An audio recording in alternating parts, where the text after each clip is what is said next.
신앙생활을 잘한다, 또 신앙생활을 못한다.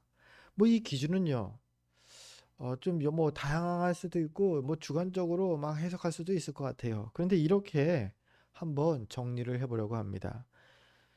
하나님이 누구신가? 라는 질문에 대한 답을 얼마나 많이 찾았는가? 그리고 얼마나 확실히 그 하나님이 누구신가에 대한 그 사실을 믿게 되었느냐? 그것을 신앙생활을 잘하고 있다, 더 잘하고 있다, 아니면은 신앙생활에 많이 소홀하다. 이 기준으로 생각해 보면 어떨까? 한번 제안을 드려봅니다. 성경이 이 하나님이 누구신가라는 질문에 대한 답을 담고 있는 책입니다. 어느 성경의 어느 부분을 살펴보더라도 거기에는 하나님이 누구신가를 증거하고 있는 것이 바로 성경입니다. 그 중에서 이제 우리는요, 이제부터 단지 4장밖에 되지 않는 짧은 그 말씀이지만 요나서, 구약의 요나가 경험한 그 요나의 경험을 통하여서 하나님이 누구신가, 하나님에 대해서 우리가 묵상해 보려고 합니다. 그 중에서 그 오늘 첫 시간입니다.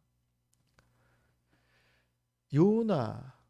여러분, 요나에 대해서 한 번쯤은 들어봤을 겁니다. 주일학교에서도 들으시고요. 뭐 설교 중에도, 예배 말씀 중에 듣고, 예화로도 듣게 되고, 뭐 요나에 대해서 모르는 분은 없을 겁니다.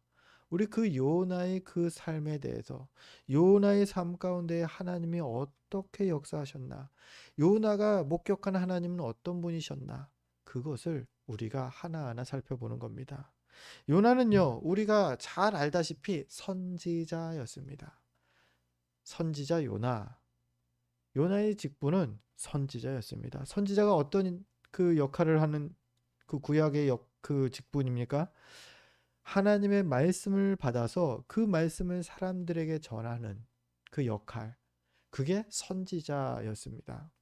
뭐 지금으로 뭐 억지로 따진다면은 그 목회자가, 말씀을 증거하는 역할을 하는 목회자가 선지자의 역할을 감당한다라고 보시면 되겠습니다. 근데 그 당시에는 하나님의 계시를 직접 받아서 전하는 그러한 그 역할이었죠.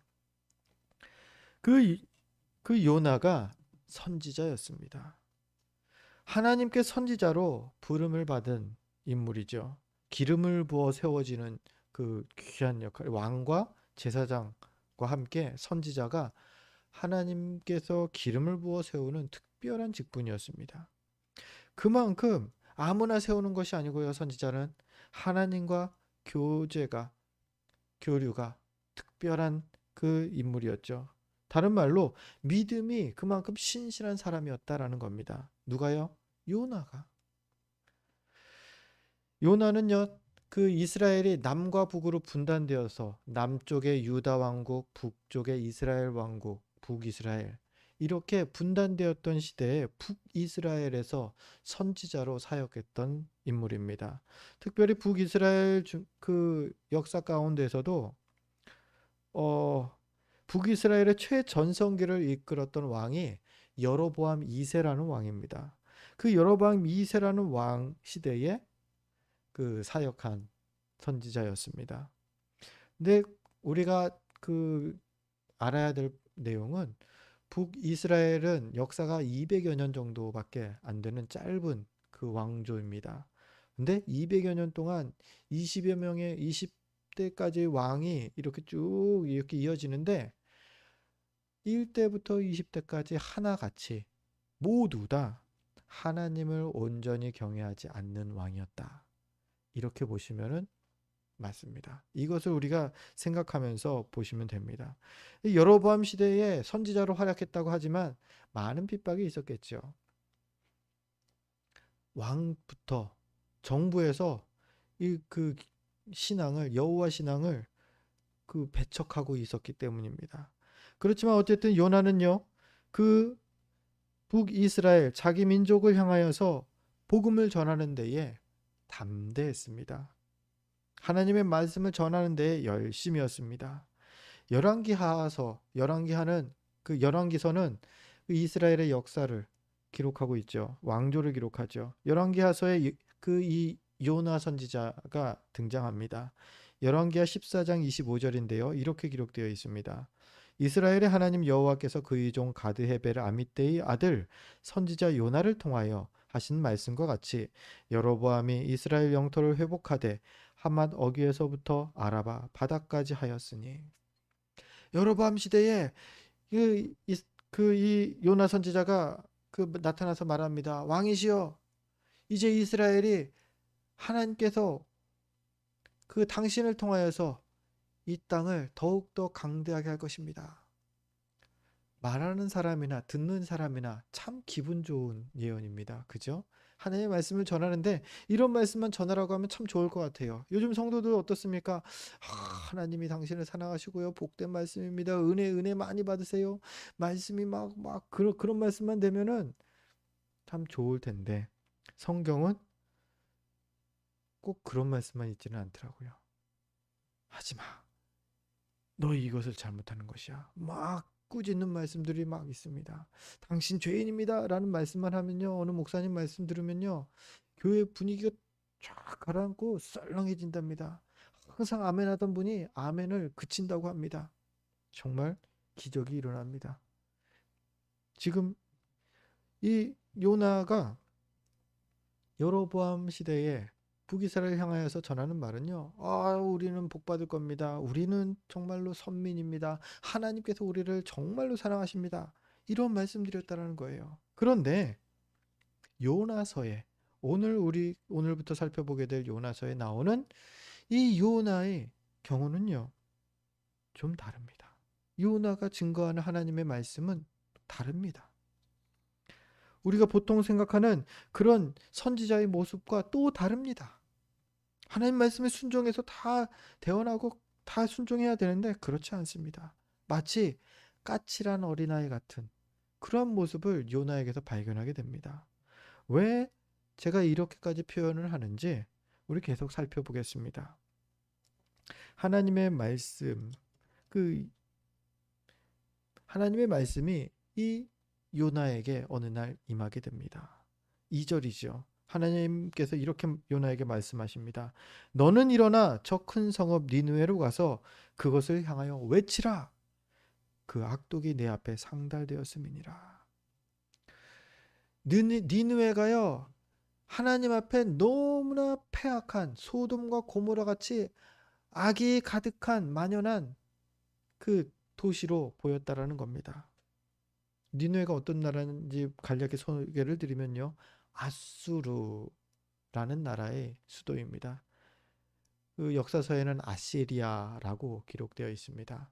철기 문화를 최초로 그들이 사용한 걸로 알고 있는데요. 아수르가 그 시대의 그 중동 지역에 패권을 장악하기 시작하던 시기의 얘기입니다. 그때의 니느웨는 그 아수르의 수도였는데 거기에 악이 가득하다라는 겁니다. 이스라엘과 아수르는요, 그렇게 좋은 관계가 될 수 없겠죠. 같은 지역에서 한 나라가 아주 강대해지고 있습니다. 그리고 다른 나라는요, 그냥 좀 안정적으로 살고 있어요. 그런데 무슨 생각이 듭니까? 저 나라가 공격할 것이다. 언제는 저 나라하고 싸워서 전쟁에서 또 이겼대. 또 이겼대. 이제 곧 얼마 안 있으면 우리나라하고 싸울지도 몰라. 우리나라를 이렇게 안 좋게 이렇게 했대. 이렇게 국경을 이렇게 침략하기도 했대. 이런 소문들이 들렸겠죠. 정식으로 전쟁이 일어나지는 않은 상태입니다. 나중에 일어나죠. 자, 어찌됐든지 그러한 상황 가운데 하나님의 말씀이 선지자 요나에게 임한 겁니다. 저 악기 가득한 니느웨로 가서 내 말을 전해라. 그런데 하나님의 말씀, 여기서 하나님의 말씀, 그 2절에 하나님의 말씀을 주의 깊게 살펴보시기 바랍니다. 니느웨로 가서 그들을 향해서 어떻게 하라고요? 이걸 좀 전해주지 않겠니? 라고 말하고 있습니까? 부탁할 일이 있으니까 바쁘지 않다면 이것 좀 전해주지 않겠냐? 너가 지금까지 북이스라엘에서 사역한 거 알겠는데 혹시 저쪽 니느웨에 갈 일 있니? 갈 일 있으면 좀 이것 좀 얘기해 주라. 하나님이 이렇게 말씀하시나요? 아니죠. 외치라. 외치라 말합니다. 정중히 부탁하는 것이 하나님의 말씀이 아니라는 겁니다. 지금 요나에게 하시는 말씀은요.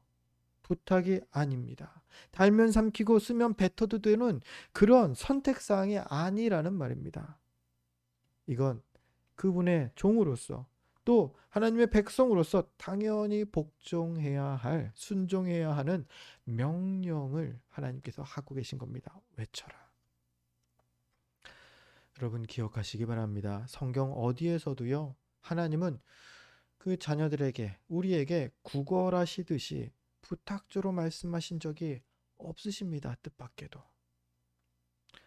왜냐면요, 세상 모든 만물의 주권이 하나님께 있으시기 때문입니다. 너가 이 일을 꼭 해줘야 돼. 너 아니면은 절대 안 돼. 너 아니면은 나는 손 쓸 방법이 없어. 제발 좀 해줘라. 주님은요, 피조물에게 그렇게 말씀하지 않으십니다. 이렇게 내가 들렸다면, 내가 해드려야지 뭐. 내가 해야지 뭐. 이거 내가 안 하면 누가 하겠어. 정작 말씀을 지금 증거하고 있는 제가 이 자리에 서면서도 저는 전혀 절대 그런 생각을 하지를 않습니다. 그거 자체가 죄예요. 이거는요, 우리가 스스로 교만해져서 나 아니면은 안 될 거라고 라고 스스로 오해하는 거예요. 하나님은 그렇게 말씀하신 적 없어요. 심지어 제가 가끔 그런 생각을 한 적은 있어요. 내가 만약에 주중에 교통사고라도 나면은 세움교회 주일 예배를 어떡하냐. 그런데 그거조차도 제 교만이라는 생각을 하나님이 저에게 가르쳐 주십니다. 너가 신경 쓸 거 아니야. 너 없어도 나는 다 할 수 있어. 너 없어도 내 몸된 교회를 내가 세우고 내가 지킬 수 있다. 그래서 매주 이 자리에 설 때 하나님께 감사합니다. 감사 고백을 드립니다. 여러분, 저뿐만 아니라요, 우리 모두가 마찬가지예요. 우리가 어떤 위치에서 어떤 직분을 혹은 저 세상 가운데에서 어떤 역할을 하면서 하나님께 영광 돌리고 있다고 하더라도요, 절대 교만해지시면 안 됩니다. 하나님은요, 나 아니어도 뜻하신 일을 반드시 이루시는 전능하신 하나님이십니다. 그 과정에서요, 택하신 자녀를 사용하시는 건데요. 이때 요나처럼 하기 싫다고 하면은 하나님께서 어떻게 하실까요? 하나님이 혼쭐을 내서라도 사용하시죠. 요나가 지금 그렇죠. 혼내십니다. 바다에 빠지게 하셔서 죽을 뻔하게 하시고 물고기한테 먹혀서 3일 동안이나 그 안에 있게 하시고 이후에 우리가 계속 살펴볼 겁니다. 하나님께서 혼쭐을 내더라도 하나님께서 택하신 자녀를 사용하시려고 합니다. 왜요? 그렇게 쓰임 받는 게 그 자녀를 자라게 하는 그 밑거름이 되기 때문이죠. 그런데도 끝까지 고집을 피우면서 나는 절대 안 하겠어요. 내가 하나님께 맞아 죽는 한이 있어도 안 하겠습니다. 뭐 이렇게 감히 말할 사람은 없겠지만 그렇게 말한다고 하는 사람이 있다면은 어떡할까요? 하나님께서 어떡하실까요? 그래도 또 때리실까요? 저는 그렇게 안 봅니다. 성경은 그렇게 안 봅니다. 보이지 않습니다. 그냥 안 시키십니다. 그래, 너 하지 마. 나 좋으라고 하는 게 아니라 너 좋으라고 시키는 거야. 라는 거죠. 대신에요, 다른 사람을 사용하셔서 하나님께서 뜻하신 일을 온전히 이루십니다. 그런데 이렇게 하고 싶지 않던 일을 안 하게 되는 거. 여러분, 이게 복입니까? 야, 다행이다. 야, 자칫 잘못했으면은 교회에서 이것 맞게 될 뻔했어. 잘못했으면은 목사 될 뻔했어. 하나님께서 하라고 하실 때에 그것이 정말로 분명한 사인이 있는데도 불구하고 그것이 내가 내키지 않는다고 안 한다는 것은요, 그건 복이 아닙니다. 오히려 하나님께서 예비하신 은혜를 받지 못하게 되는 것, 그러한 일일 뿐입니다. 여러분, 하나님께서 그 세우시고 하나님께서 사용하시는 종에게 은혜를 주십니다. 어떤 은혜를 주시길래, 야, 이거 먼저 은혜가 무슨 은혜를 주시는지 알려주시면은 한번 들어보고서 저도 마음 내키면 할까요? 여러분 혹시 그런 생각 들지 않습니까? 저는 옛날에 그런 생각 많이 들었어요. 하나님께서 어떤 은혜를 주시는지 간략히 설명을 드립니다. 이렇게 순종해서 충성한 자녀에게 하나님께서 주시는 은혜, 그 은혜는요, 그 상급은요, 바로 우리가 가치 있다고 여기는 돈일 아닙니다. 우리가 이런 거 있으면 좋겠다 하는 명예 아닙니다. 성공하면은 성공하게 해주시면 하나님 제가 충성하죠. 성공 아닙니다. 성경은요, 이렇게 썩어 없어질 것들을 하나님께서 주시는 그 귀한 상급이라고 말하지를 않고 있습니다. 이런 것들은요, 성경을 보니까는 그냥 주십니다. 그냥 구하면 주시는 거래요, 이런 거는. 이거는 상급도 뭣도 아니고, 그 자녀들에게 필요합니다, 하나님, 필요합니다. 이렇게 해야지, 이렇게 써서 하나님 영광 돌리고 싶습니다. 하면은, 하나님이 그냥 주시는 거래요, 이거는. 하나님께 충성하는 자에게 하나님께서 베푸시는 은혜의 귀한 상급은요, 이런 것과 차원이 다른 아주 귀한 것이라고 합니다. 그것이 바로 하나님과의 친밀한 관계입니다. 전능하신 하나님께 더 가까이 나아가게 되는 그 은혜를 주신다는 겁니다. 내 안에 하나님과 더 친밀한 마음을 품게 하십니다. 하나님과 더 깊은 관계를 내가 항상 삶 가운데 경험하게 하십니다. 그게 하나님의 종으로서 순종하는 자에게 주시는 하나님의 은혜라는 거죠. 별로예요? 여러분, 사장, 이 세상에서 이렇게 대기업의 회장님 정도 되는 분하고 내가 친밀한 관계다. 국회의원 아무개하고 정말 막역한 사이예요. 야야거리고 호영호재하는 사이예요. 그럼 여러분 어떻습니까? 어깨에 힘이 빡 들어가죠. 야, 나 정말 든든한 백이 있어. 그 사람들 그러지 않습니까? 운전하다 밤에 그 경찰에 단속 걸리면 내가 누군지 알아? 내가 이 누구의 친구야? 막 그러면서 막 말하잖아요. 왜요? 그 사람이 자기 든든한 백이라고 생각하는 건지죠. 그리고 실제로 대한민국 사회는 그 백이 좀 잘 통하는 사회. 지금은 막 유튜브 때문에 많이 이렇게 줄었는데 그래도 여전히 통하는 것 같습니다. 그런 사회입니다. 세상이 그래요. 하물며 세상 사람, 잠깐 있다가 사라질 그 권력을 가진, 재물을 가진 사람도 나의 백이 되면 그렇게 든든한데, 천지의 창조주 하나님과 친밀한 관계라면, 하나님이 나의 백이 되신다면 얼마나 든든하시겠습니까? 이게 하나님께서 그 충성된 종에게 베푸시는, 순종하는 종에게 베푸시는 그 은혜라는 것이죠. 사랑하는 성도 여러분, 이 자리에 계신 모든 분들이, 우리 세움교회 모든 식구들이 주님께서 쓰시겠다 하실 때에 아멘으로 순종하는 우리가 되시기를 주의 이름으로 축원드립니다. 걱정 마세요. 내가 감당치 못할 거는 하나님도 아예 생각도 안 하고 계시니까요. 내가 감당할 만큼만 하나님께서 하나님께서 그 나를 쓰시니까요. 내가 준비되는 만큼 하나님께서 쓰시니까요.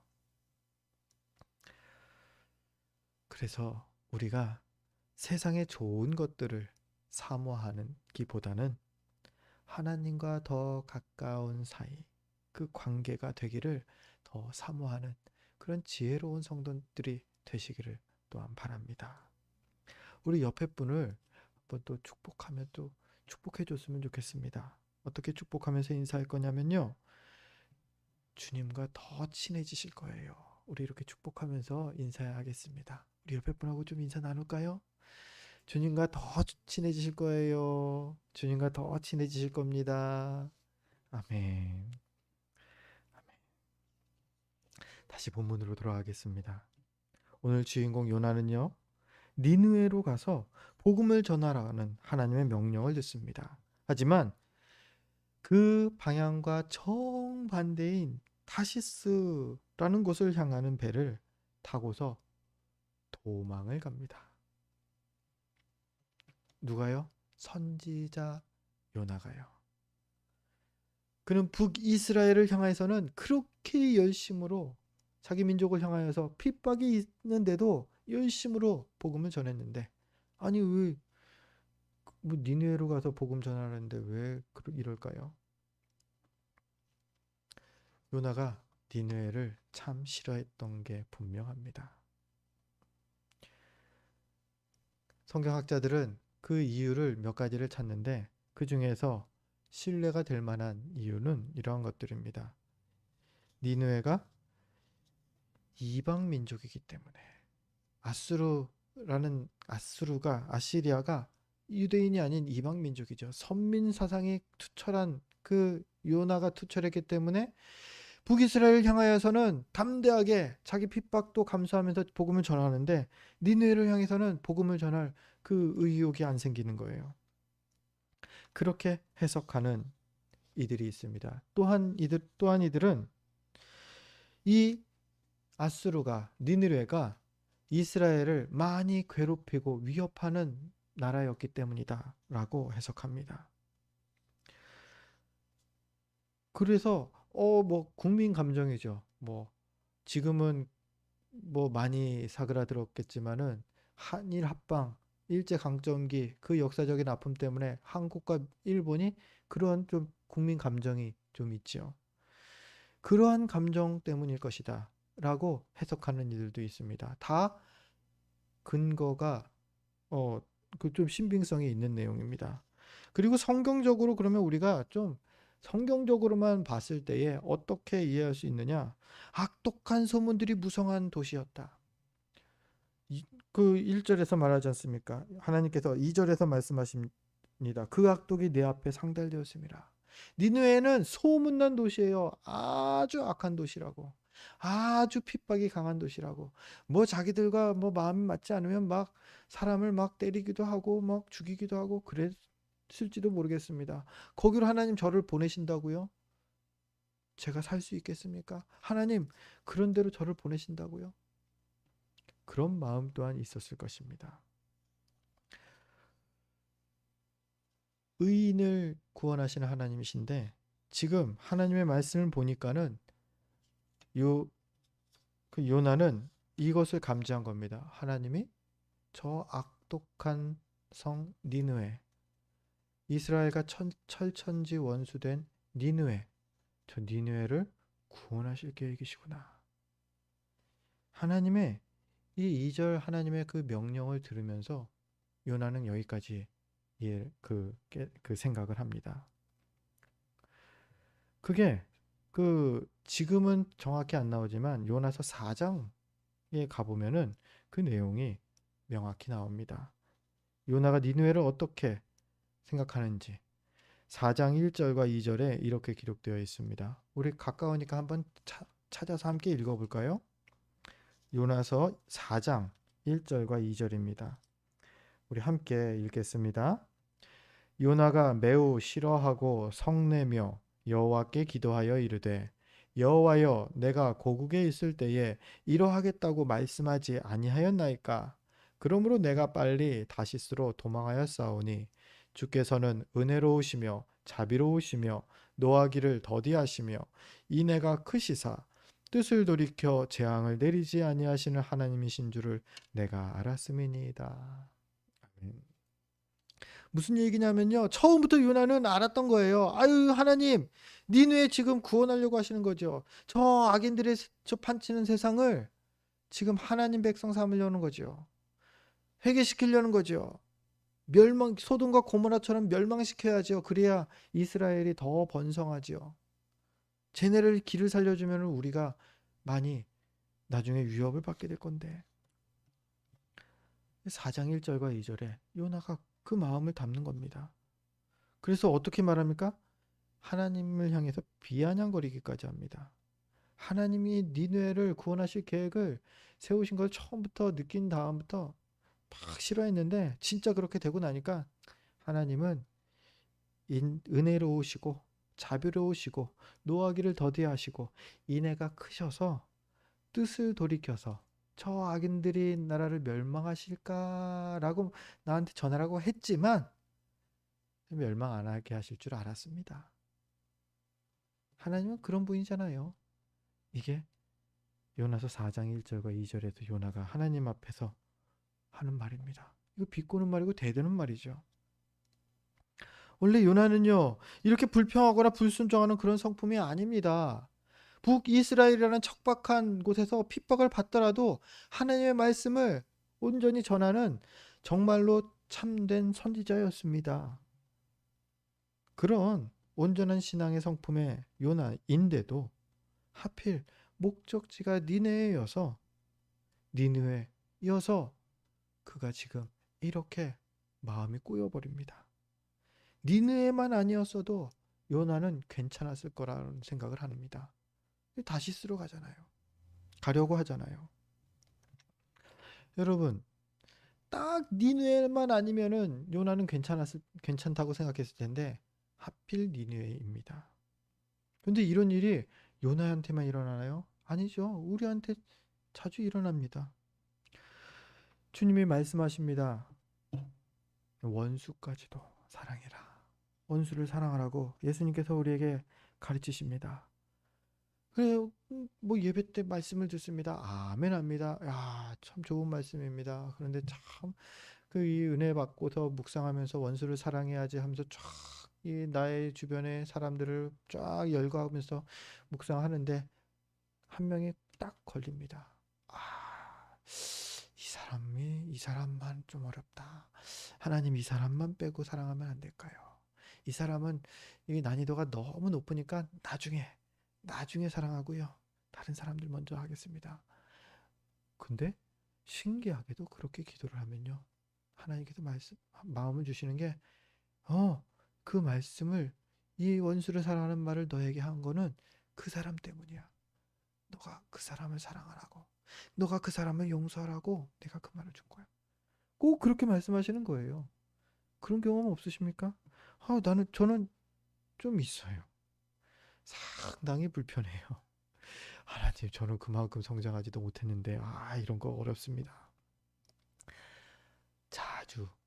자주는 너무 부끄럽고요. 종종 이렇게 요나처럼 니느웨가 아니라 다시스로 가는 길을 선택하는 저의 모습을 고백합니다. 이건 정말 힘듭니다. 꼭 그 사람을 콕 집어서 제일 힘든 상대를 향하여서 하나님께서 주님의 말씀을 실천하라고 하시는 그 말씀은요. 지금 요나가 딱 이런 상황이고요. 이때 요나의 선택은요. 하나님의 말씀을 포기하고 도망을 선택합니다. 본문에서는요. 도망이라는 표현을 안 쓰고요. 이렇게 표현하고 있죠. 3절을 보니까는 여호와의 얼굴을 피하여 여호와의 얼굴을 피하기 위해서 여호와의 얼굴을 피하여 우리 3절 말씀 함께 읽어볼까요? 3절 말씀 읽겠습니다. 잠깐만요. 네, 읽겠습니다. 그러나 요나가 여호와의 얼굴을 피하려고 일어나 다시스로 도망하려 하여 욥바로 내려갔더니 마침 다시스로 가는 배를 만난지라 여호와의 얼굴을 피하여 그들과 함께 다시스로 가려고 배삭을 주고 배에 올랐더라. 아멘. 지금 요나의 선택입니다. 선지자 요나의 선택입니다. 그런 거죠. 주일에 말씀을 증거하라고 하나님께서 그 강단을 목사 안수로 세우시고 강단을 준비하셨는데 주일 전날 밤에 야반 도주를 하는 거예요. 하나님 설교하기 싫어요. 도망가는 것처럼.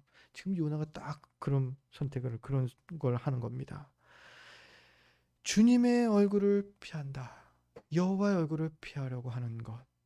그것을 언제 우리가 그렇게 하는가요? 우리가 하나님의 얼굴을 피하려고 할 때 언제 그러죠?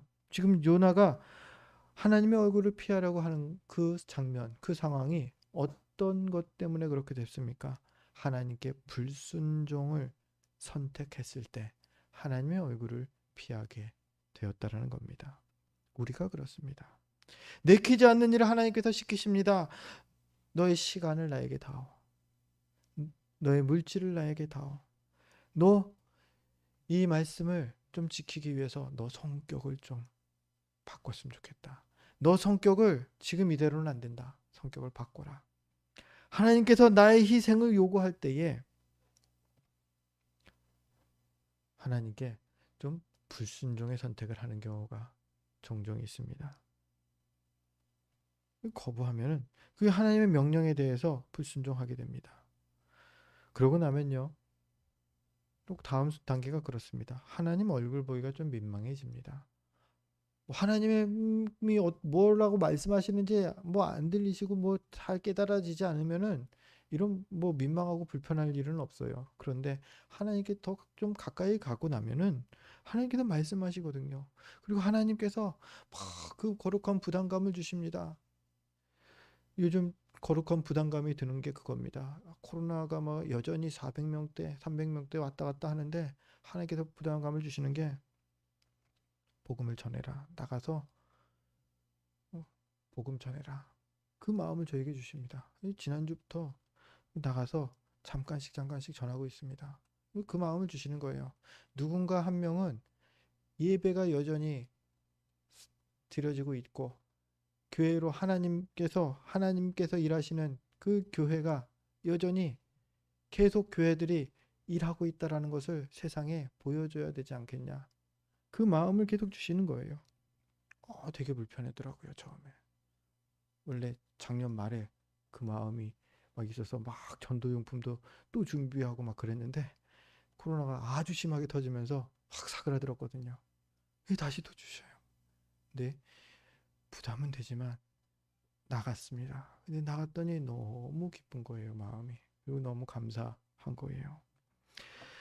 우리가 내키지 않는 일을 하나님께 내키지 않는다고 불순종하면요, 마음이 너무 불편하고 그 다음에 하나님의 얼굴 보기가 민망해지고 하나님을 피하게 되고 멀리하게 되고 결국 하나님과 멀어지는 그러한 과정을 밟게 되는 경우가 생깁니다. 아담과 하와가 딱 이 단계를 우리에게 잘 보여주고 있습니다. 하나님이 명령하십니다. 선과 악을 알게 하는 나무의 열매, 동산 중앙에 있는 열매를 절대 따먹지 말아라. 따먹으면 너희가 정령 죽으리라. 그런데 그 명령에 불순종합니다. 그리고 그 선과 악을 알게 하는 나무의 열매를 따먹습니다. 그래서 어떻게 됩니까?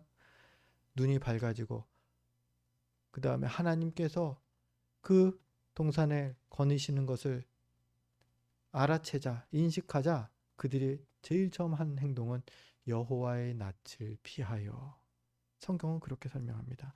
여호와의 하나님의 낯을 피하여 동산나무 사이에 숨은지라. 하나님의 얼굴을 피하는 것, 이게 죄인의 모습입니다. 지금 요나도 불순종이라는 죄를 지으니까 이것과 똑같은 행동을 하고 있는 것입니다. 이렇게 선지자인 요나조차도, 선지자, 기름 부음 받은 특별한 직분의 요나조차도 불순종의 죄에 빠져버리는 것을 보게 됩니다. 그렇다면 우리는 어떻습니까? 더하면 더했지 덜하지는 않을 거라는 겁니다. 여러분 어떻습니까? 하나님의 뜻을 깨달았는데도 모른 척했던 경험, 그런 경험 없으십니까? 저는 이 말씀을 준비하면서 한 가지 제 과거의 부끄러운 그런 그 요나와 같은 경험이 기억이 났습니다. 20대 중반 때의 일입니다. 교회에서 부흥회가 일어났습니다. 그래서 부흥회 참석하면서 너무 은혜를 받았어요. 그 부흥회를 인도하시는 강사 목사님이 자신의 신앙을 고백하는데 너무 좋은 거예요. 자신은 뭐 99%, 98%, 뭐 100% 하나님을 믿는다라고 막 하면서 막 그 신앙을 막 말하는데 그 신앙이 100% 순수한 하나님을 믿는다는 신앙이 그때 열었던 믿음의 저에게 너무 부럽더라고요. 하나님, 저는요 교회 다니는데 하나님이 뭐 있는지 없는지 긴가민가 하고 나 천국 갈지 안 갈지 막 말은 하지만은 좀 자신 없고 제 믿음 너무 부끄럽습니다. 그래서 기도했습니다. 그때 하나님, 저에게 저 목사님처럼 100%짜리 진짜 믿음 주세요.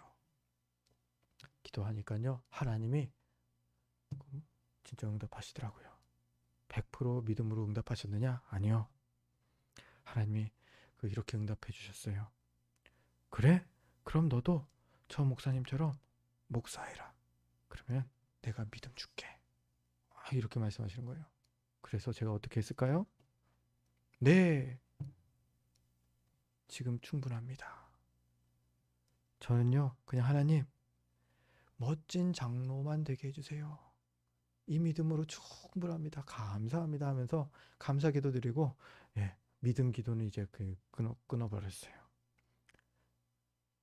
그때로부터 5년 걸리더라고요. 예, 하나님의 그 말의 음성에 딱 외면하면서 5년이 지난 후에 하나님께서 저를 목회자로 결단하게 하시더라고요.